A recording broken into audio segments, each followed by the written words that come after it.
Three aspects. One, it is the book of lamentations, first of all. And let me just briefly say why it's a book of lamentations. Yeah. It says, there is a part where it says there are things that Kenyans, they said we have a failed political and economic system. They said Kenya spends money like there's no tomorrow. They say we do not support our athletes. It says the national cake is not being divided properly. It says Kenyans feel they have been let down by both their religious and political leaders. It says that Kenyans disrespect the law, even the police themselves. They say the public service do not even serve the public. They are rude, they are arrogant. In fact, those are the words they use. Rude, arrogant, and do not care. Kenyans are insensitive to PWDs. Yeah. The public service is terrible. Our families are broken. We do not maintain public assets. You know, when you look at that, can you imagine? These are things that, yes, they may be true to an extent, yeah? Mm-hmm. And Kenyans have complained about this. But aren't these things that can be resolved by a sitting government? So with the question I'm asking, how can His Excellency the President launch and commission a report that indicts his own government? He basically says, I have failed. I want you to juxtapose those issues that were brought out as challenges happening in Kenya, yeah, and you look at the Jubilee manifesto. Everything he promised us, he's now saying has failed. So he has actually written his own obituary as head of state through this BBI report. Because he promised us 800,000 jobs. Now he's telling us the problem, BBI has told us, actually tuliongea na kila mtu, and everybody has said problems of unemployment. The youth are here, they know that. Now, and also, then, let's look at the part where they raised what they were supposed to be recommendations. The recommendations they make are things that can be addressed by already existing institutions, which any sitting government should whip its institutions to work. If we talk about inclusivity, inclusivity is already addressed by Chapter 4 of the Constitution.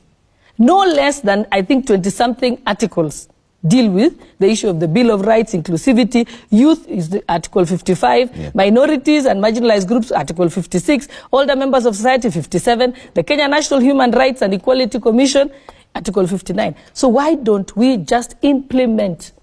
If we implemented this, we'd not be talking about, in fact, the money they wasted on BBI is the money they should have spent on ensuring that we implement this. So you don't even think we needed this report? We did not need the report, because I'm telling you, the issue they raised are issues we knew. Which is, I'm happy with the issues they raised, because the issues they raised are true. No, let me finish first. The issues they raised, yeah, are issues that we already knew, yeah, but I'm happy they raised them, because now they can come to the front so that we can have a conversation about it. So you think it's an admission of failure? It's an admission of failure, one. Number two, on inclusivity, I've told you there's chapters. On devolution, we already have part 2 and 3 of our constitution is dedicated to the issue of devolution. Divisive politics, we have chapter 7 on representation of the people. If we are talking about safety, we have a chapter 14 which is dedicated to national security. Yeah. Are you telling me the police, the IPOA, the army, all that we have established cannot take care of the issue of security? Okay. If you look at the issue of corruption, we have ESCC, we have DPP, we have DCI. And so really, when you talk about electoral theft, the only thing you should be asking me, electoral theft, is the president saying he stole the election?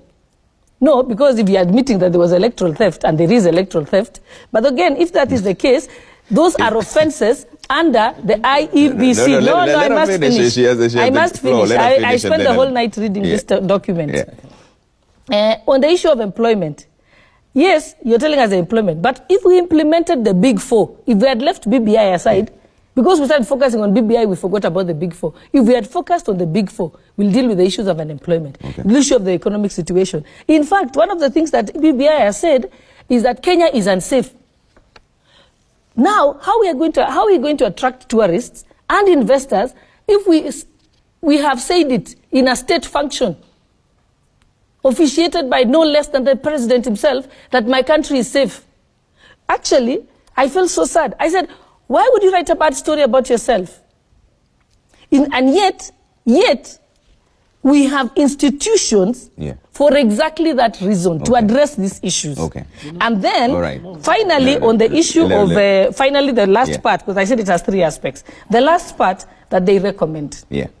I mean, the changes, in fact, nothing else is new. The rest are things that we know should have been done, But the one thing that as they have raised is the issue of Prime Minister. Prime Minister, really, there's nothing that is different.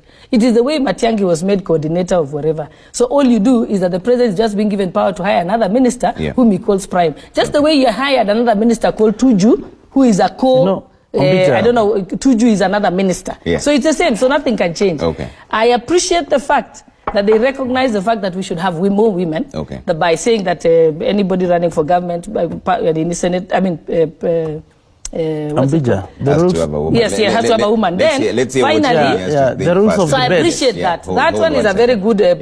When they say about 70-30 of our resources, 70% should be development and 30%, that's already the case. Okay. When you talk about we are retaining the 47 counties, but they should get into the voluntary regional blocks. There is already voluntary regional blocks. There is no REB.